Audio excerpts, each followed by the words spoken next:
Hey guys, Brad Belser here at Common Ground. I wanted to talk a little bit today about the value of taking soil samples on your food plots. It's getting toward the end of April here in Illinois, kind of prime time throughout the Midwest for guys putting in, annual food plots in the spring, whether it be clovers, alfalfas, all that sort of good stuff, even soybeans or corn in food plots specifically for hunting.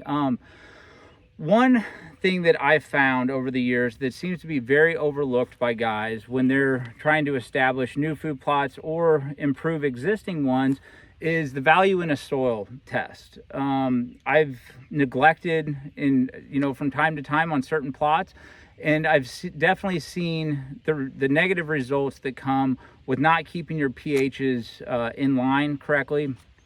You see here, I've got a decent clover plot here that it's doing okay. I would say this is second year of this. I did frost seed this plot in February of this year, but I just feel like there's something missing in the soil. The clover doesn't seem to be really growing big, robust like I'd like to see it. And so I'm going to do a soil test on this plot. I haven't done it in a couple years, and my guess is that we're going to need to add some potash, kind of neutralize the soil a bit.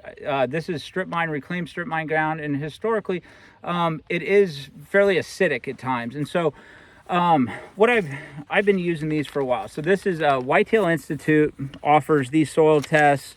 You can buy them online, but it's just very simple. They send you a cool form. You fill out kind of exactly what you want to grow in that specific plot. In this one, I marked clover. It is an existing plot, but then it gives you like very, very simple guidelines of how to properly take these soil tests. They give you a shipping label. You take your 10, 15 different samples throughout any given plot, mix those into this little bag, fill to the line where it says fill to wherever, here, I guess, right there. You send that in, and then within like 2-3 days, they send you a full report back of exactly what you should be adding to that soil. And so, like I said, I think it's very overlooked by guys. Food plot seed is expensive. The time is challenging for a lot of guys to just have the time to go prep the ground. So to me, having a baseline of giving yourself the best opportunity possible for these plots to really succeed, it all starts with the soil test. And so I'm going to take my 10-15 little spots here out of this field and see what they say. I'll show you here in a few minutes kind of what these reports come back at. This is my 6th field that I'm going to be doing this year. I've already got results from some of mine back, and this was one that I was kind of hoping that this field in particular would look a little bit better than what it is right now. Not that it looks terrible, but you can just kind of see that the clover is just, it's fine, but it just doesn't look that healthy to me. And so I think probably getting some nutrients back in this ground is going to go a long ways.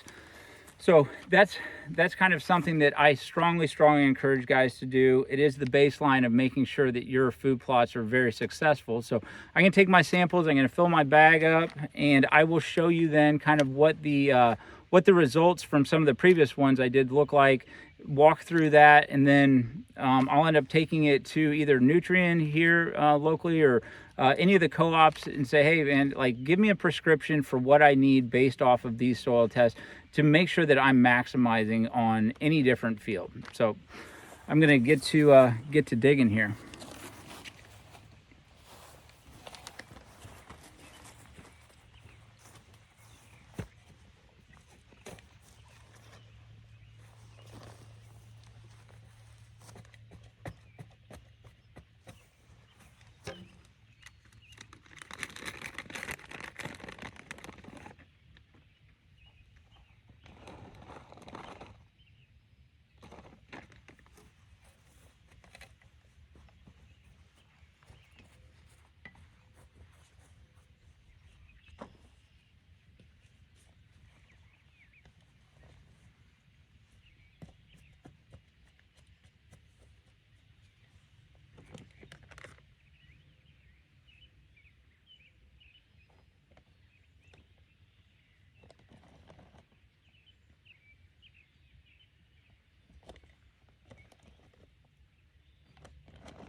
All right, so I got my bag.